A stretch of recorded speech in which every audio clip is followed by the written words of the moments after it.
Well, we arrived at Harrisburg at 10:38. We're 8 minutes early. Very fast ride. And this institution down here you're looking at is GG1 4859. That's parked here in Harrisburg. That was the GG1 that pulled the first electric train into Harrisburg back in 1938.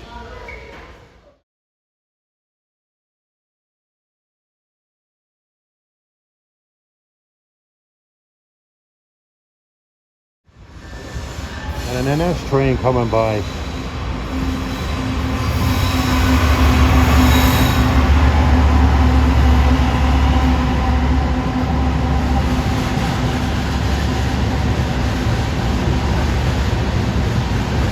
That's a trash train out of New Jersey. 67G, I think. Got a Canadian National Gevo on them. Yeah, I hope to get some NS rail fanning in here. As I got off the train, a guy got up out of the seat behind me and he said, "You're a retired rail fan, aren't you?" My reputation precedes me.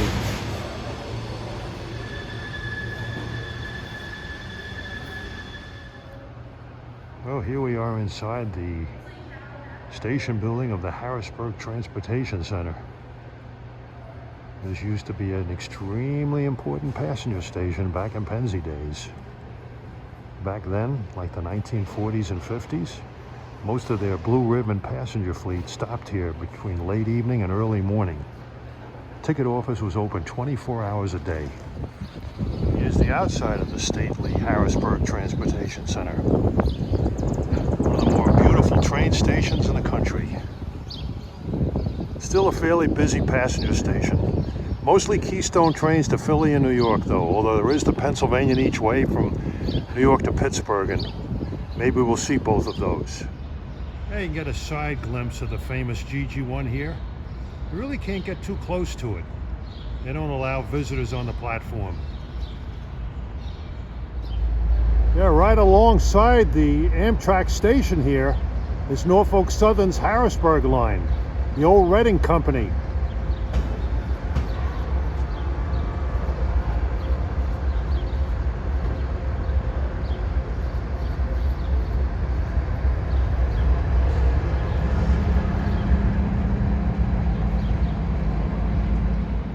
Here's something coming west with a nice horn, K5LLA. Not that. There is a railroad crossing just east of the station on the NS track. It comes a westbound.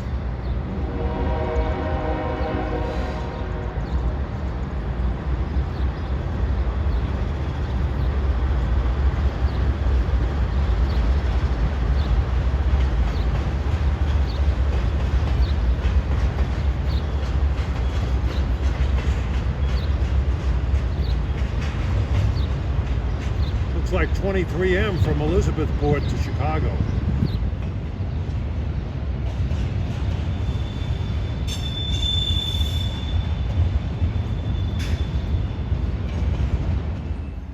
Here in Harrisburg is something that every rail fan should visit when you're in town. This is the old Harris Tower. It's at the west end of the Harrisburg Amtrak station. State Tower is at the east end. This is a museum. You can actually go up there and you can throw switches, and the computer there simulates 1940s railroading at Harrisburg, which was busy, busy, busy indeed. Check this out at Harris Tower.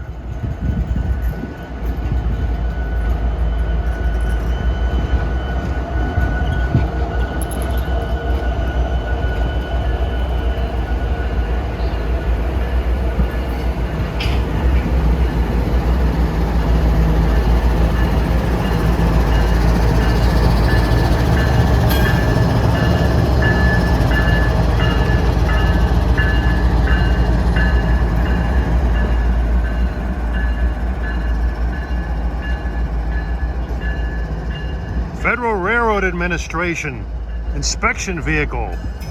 I don't know if that's the same one that visited the Long Island last summer. These backing west, or pulling west towards Harrisburg Yard.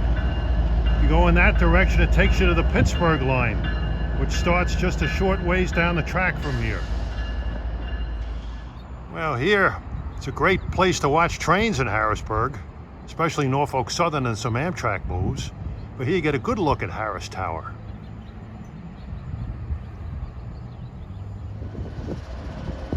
There it is again.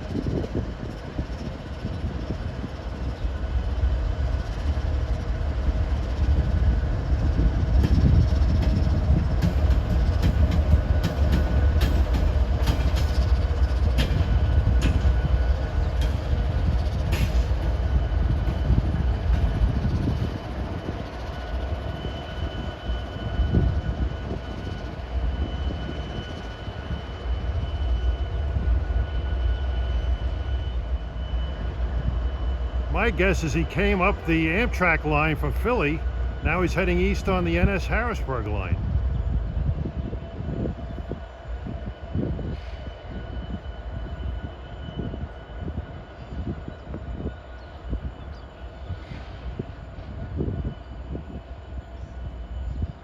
One of the great rail fan vantage points here in downtown Harrisburg is the State Street Bridge. It's just west of the Harrisburg station. Looking east, get a great vantage point from this bridge. Those are the Amtrak tracks out of the station on the right and NS's Harrisburg line on the left. I think right here it's still called the Harrisburg line. And looking west from the State Street Bridge is the Pennsylvania State Capitol. Gorgeous dome. In my opinion, it's the prettiest state capitol building in the United States, and it's appropriate because Pennsylvania is the greatest state in the country. Here's a close-up view of the state capitol building. It was built in 1906. Gorgeous.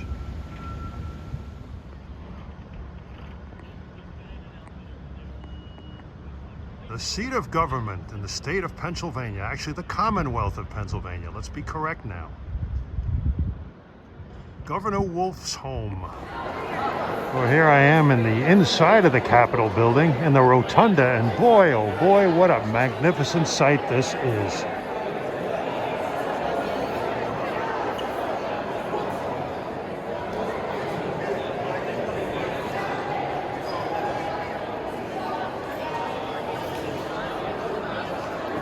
The Senate is in session here today.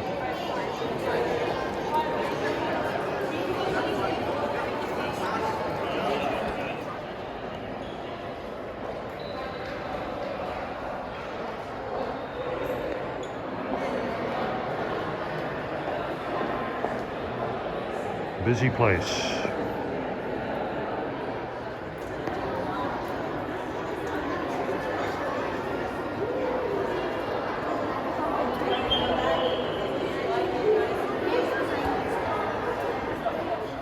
Right now I'm in the Pennsylvania Senate chamber. A lot of school kids here visiting. Change the light bulbs inside. Big chandeliers are 15 feet tall, weigh 4.5 tons. The little ones are 2 tons. LED lights have been changed in 6 years. The marble that you see around the bottom is from the Pyrenees Mountains of southern France. Donated to the building by a monastery. We're the only documented place in the Western Hemisphere to have this marble. Stained glass, like you saw over in the Senate, done by William Gunning and student Tiffany. 4 feet across, 200 pounds, lit by natural sunlight. Look straight ahead is the beautiful artwork of Edwin Austin Abbey, the last pre-repeated before he passed away in 1911. So that center painting is 35 feet tall, called the Acacius, with William Penn right there in the middle with the red cape. Benjamin Franklin, to the left, Robert Morris to the right, and at the top right, Daniel Boone from your area. The rest art's a little bit tricky to see depending on where you're at. So you're looking to the left, you'll see William Penn's treaty with the Lenape Indians. To the right is the reading of the Declaration of Independence. In my lowest row, you can see the ceiling painting. The passage of hours, 24 ladies wrapped around a circle representing the So your idea, think about a law that you might want someday, has to pass in the Senate by majority vote, 26 out of 50. They do a voice roll call vote. Here they do the buttons. So they red for no, green for yes. And you see their names are lit up in orange. So they vote no, their name will turn red. If they vote yes, it will turn green. And after it passes the Senate and the House and the governor signs the bill, what's it called? Everybody? A law. You're such a smart. Not only are you good, but you're smart too. So that's amazing. Okay. Real quick. She's good. The second one is actually inside the walls of this building. They built Then it- all the they boards built would the be cabinet red. very quickly. I don't think that's ever happened though. In the displays, You know, that an idea was that poorly received that everybody voted no. But there are times when everybody will vote yes. And it's unanimous things are usually when we're deciding on, let's say, a state, somebody's getting recognized for the day. So maybe it will be your day. And what's your first name? They're presently in recess, so that's how I'm able to come in. So they'll say June 25th. One day. So we're going to name it Arista Day. And all those things will turn green. You never know. All right, so we're going to take you down to your lunch tables, everyone. Thank you for bearing with us today. It was a busy day. I'm indebted to this man, William Penn, originally from Reading, England. That's a railroad town about 35 miles west of London. Reading, England. Hint, hint. Reading, Pennsylvania. I owe this man a lot, for without William Penn, there would be no Pennsylvania that I love and cherish.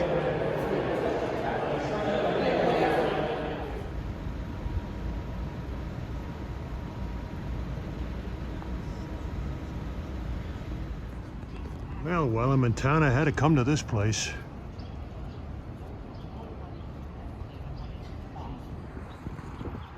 Well, after a nice lunch, we walked down the street to the Susquehanna River along Front Street.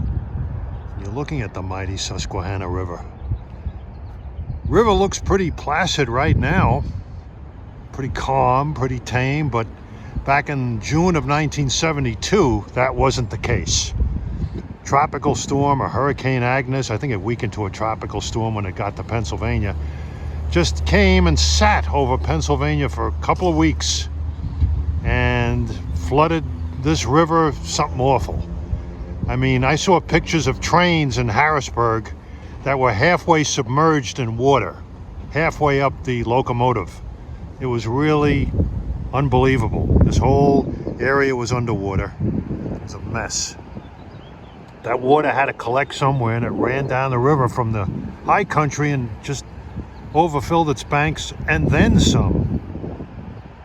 In fact, the Shocks Mill Bridge, which is on the Enola branch out of Enola Yard going east, was compromised by the flood.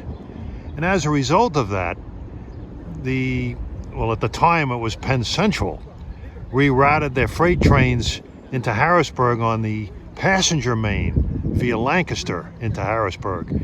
I remember being in Harrisburg in October of '72 and seeing a number of electric-powered freight trains passing the station.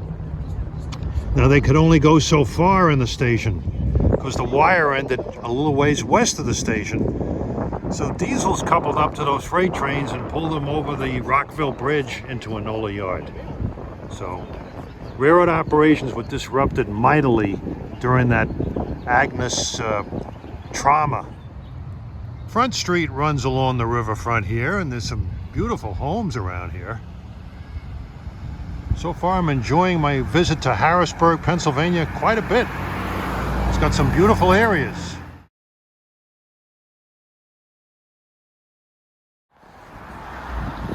Beautiful historic buildings along the riverfront.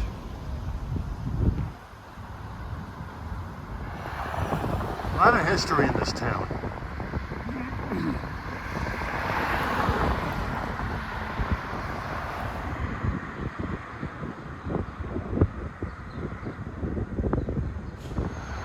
Little history here with this individual.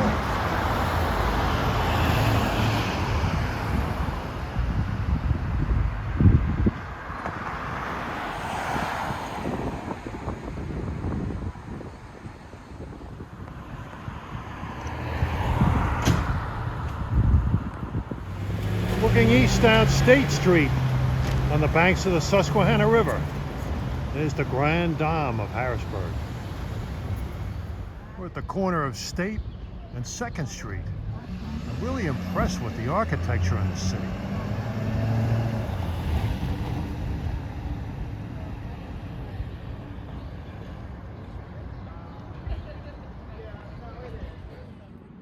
Being Irish, I had to go to the cathedral, St. Patrick Cathedral in Harrisburg. It was built in 1907.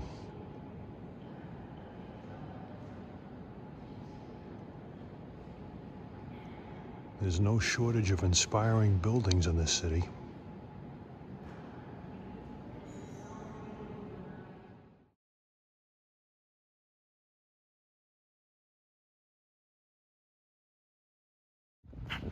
Well, no lover of Pennsylvania can ignore this place if you're in Harrisburg.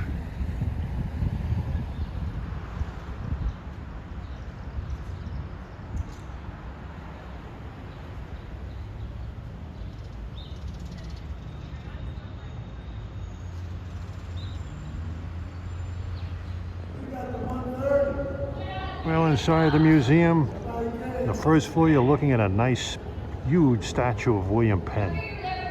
He was from England, and he came over here and he encouraged people to come over here and settle, get away from religious persecution. And a lot of people came and settled in the area. Pennsylvania, by the way, is equivalent is Penn's Woods. Pennsylvania, like the word sylvan, meaning wooded area. Without this man, there would be no Pennsylvania. I'm not going to spend a huge time in here, just kind of pass it. Well, one of the nice things about coming here, being a veteran, admission is free.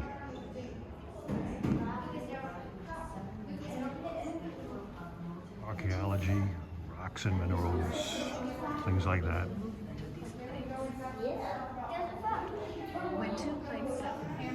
Some of the rocks you find in the state, mostly found around Delaware County on the Westchester branch. Yeah, this isn't quite the rail fan video, although Harrisburg has a lot to see.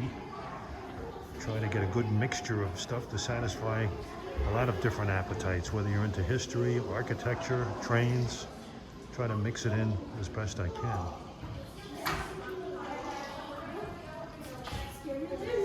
Some of these things look rather grotesque.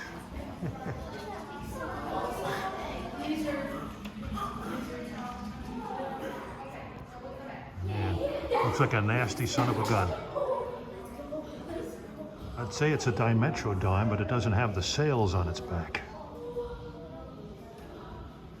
But this is something I seem to recall on a Jurassic Park movie. And it's not exactly a vegetarian. It likes living things. That's definitely not a vegetable eater either. See those sharp teeth in there?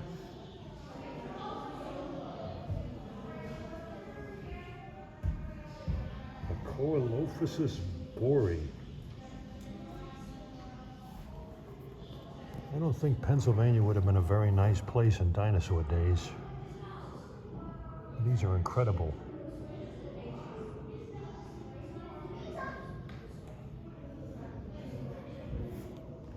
I'm guessing that's a T-Rex. This ominous, horrendous looking skull is actually that of a vegetable eater. Looks a lot more ominous than that.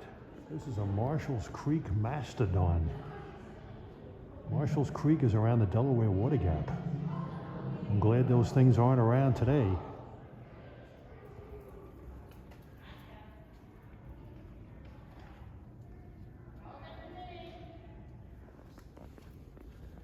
Fox species, they're plentiful in this state.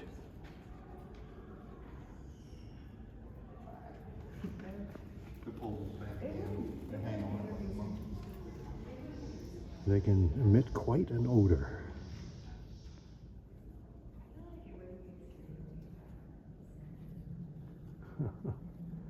A lot of gruesome exhibits in here.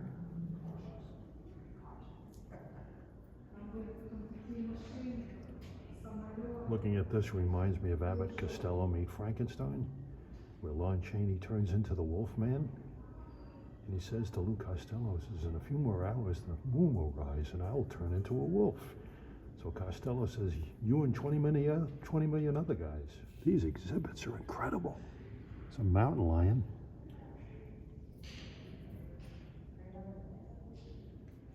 Well, these are very common even on my home in Long Island.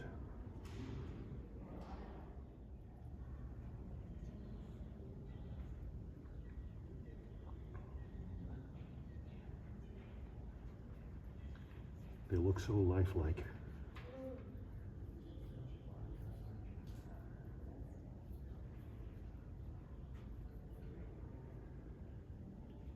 After a porcupine. And here's a bobcat.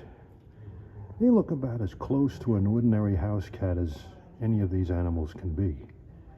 But they have the rather hairy cheeks, and they're obviously much larger in size than a house cat. A house cat would definitely lose a battle against one of these. Reminds me of the TV show, Leave It to Beaver. Well, this animal signifies the state of Pennsylvania very well. The groundhog, home to Punxsutawney Phil, Punxsutawney, Pennsylvania, the famous groundhog, where all weather forecasts are measured from. Enormous.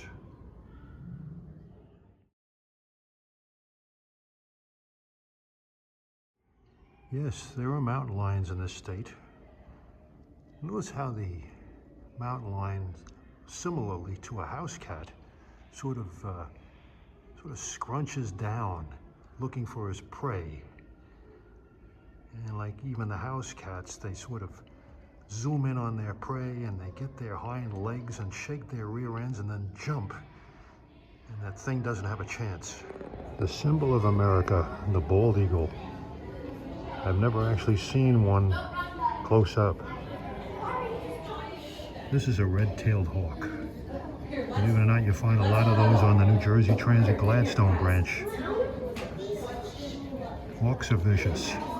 Against a regular sparrow, they don't stand a chance. In fact, my sister and mother watched some sparrows get torn to pieces by one of these things in the backyard.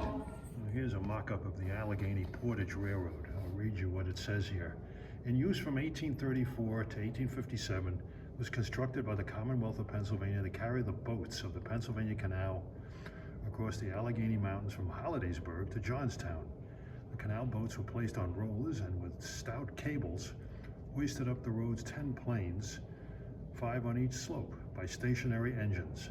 On the flat stretches, horses or locomotives hauled the vehicles.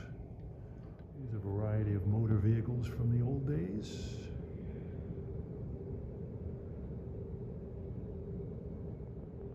And a variety of Pennsylvania license plates over the years.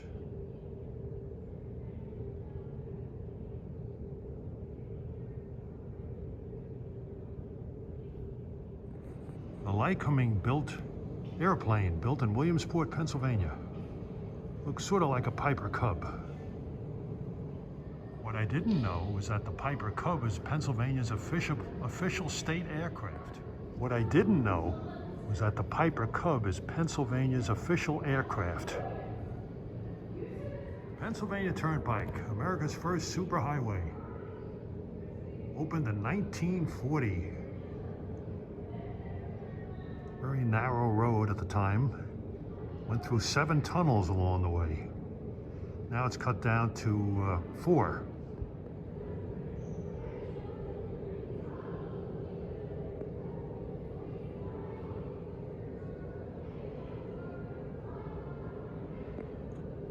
Pennsylvania Turnpike was the fastest way to cross Pennsylvania before Interstate 80 was built. Interstate 80 is about 50 miles shorter from New Jersey to Ohio. This shows the road conditions of panel that people can watch following turnpike traffic. Find out where the constructions are, where the slowdowns are, where things are normal. The turnpike from Ohio to New Jersey is about 359 miles, and the northeast extension that you see in the upper right-hand corner runs from the main section up to just north of Scranton. That's 110 miles. Here's a mock-up of a Pennsylvania Turnpike toll with a collector handing out your ticket, where you surrender it when you get off the turnpike. I'm sure a lot of people have seen these things.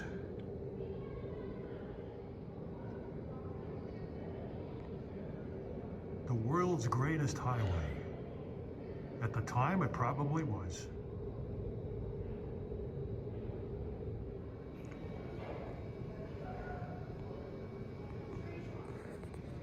You can see a movie screen of what it's like to drive on the Pennsylvania Turnpike years ago.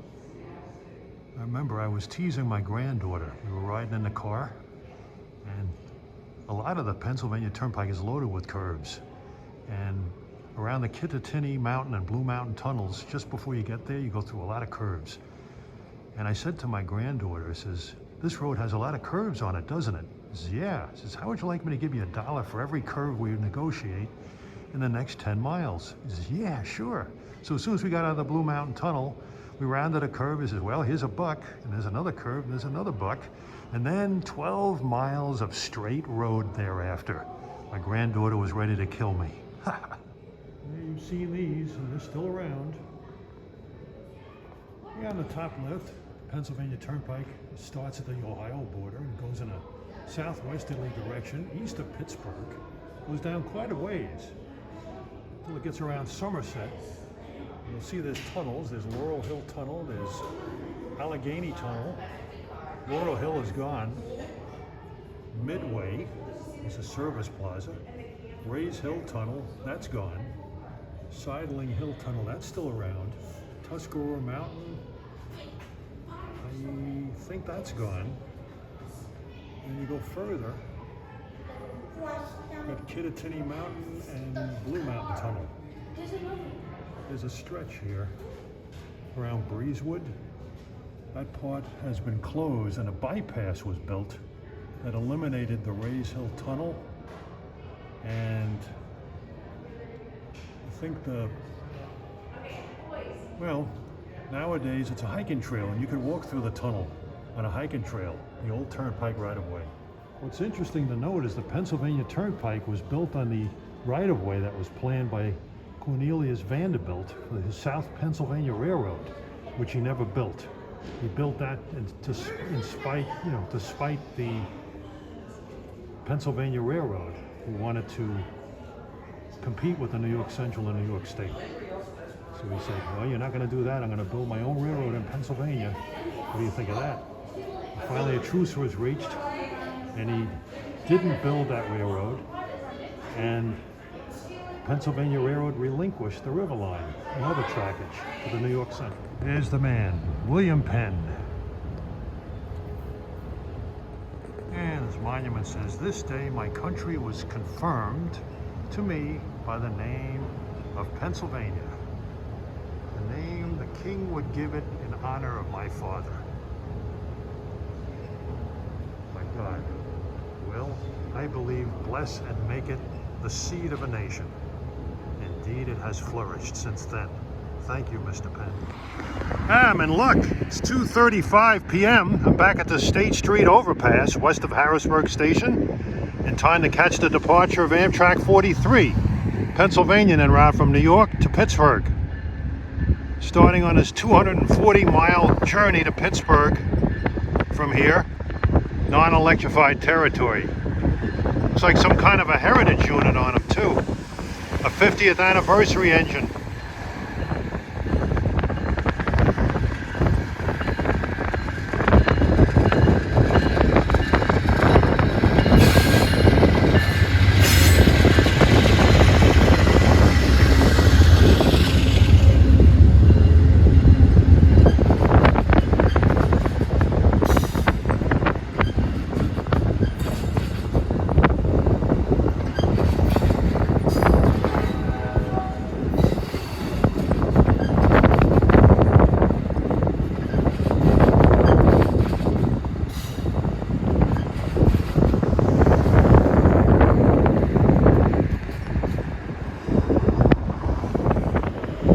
Turning west from the State Street Bridge, you can see the main line, the Pittsburgh line.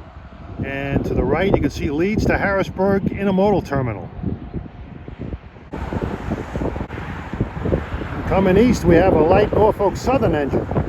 It's going to negotiate the switch here at Harris Interlocking. Maybe he's going to turn on the Y or something.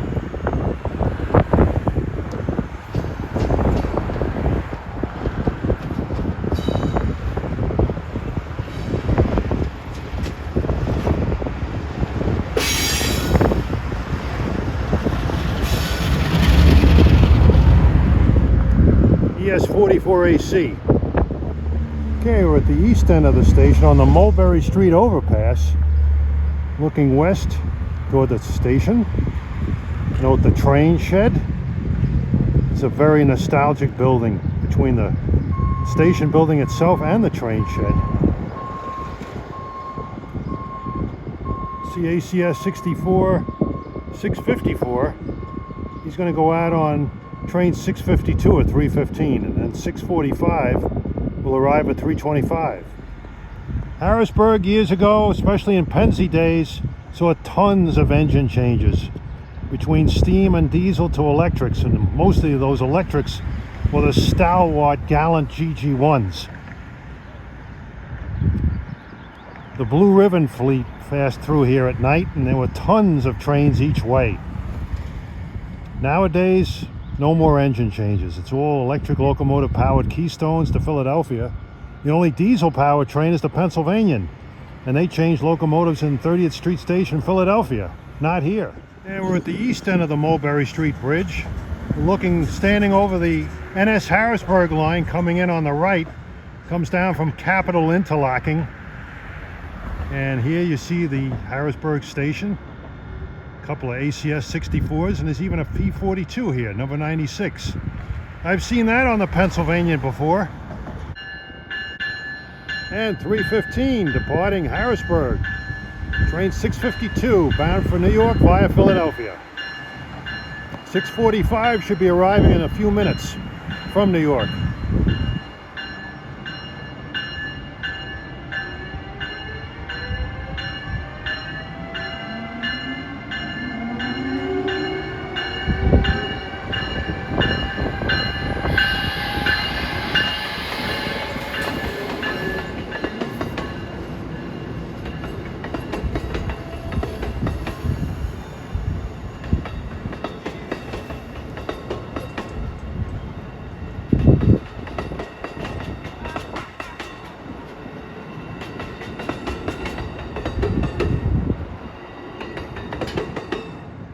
.317, we didn't have to wait long for 6:45 to come in.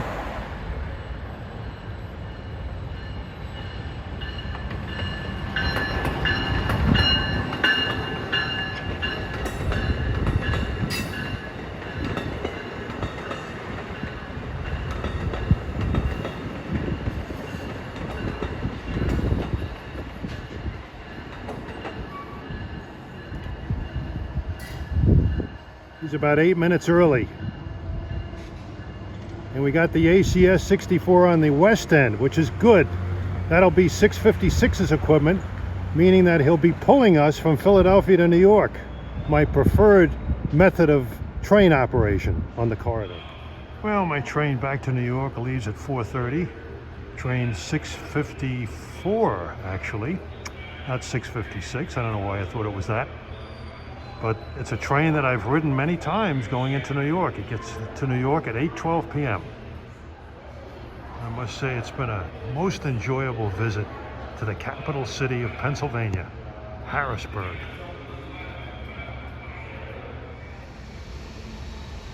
And a Norfolk Southern westbound by the station.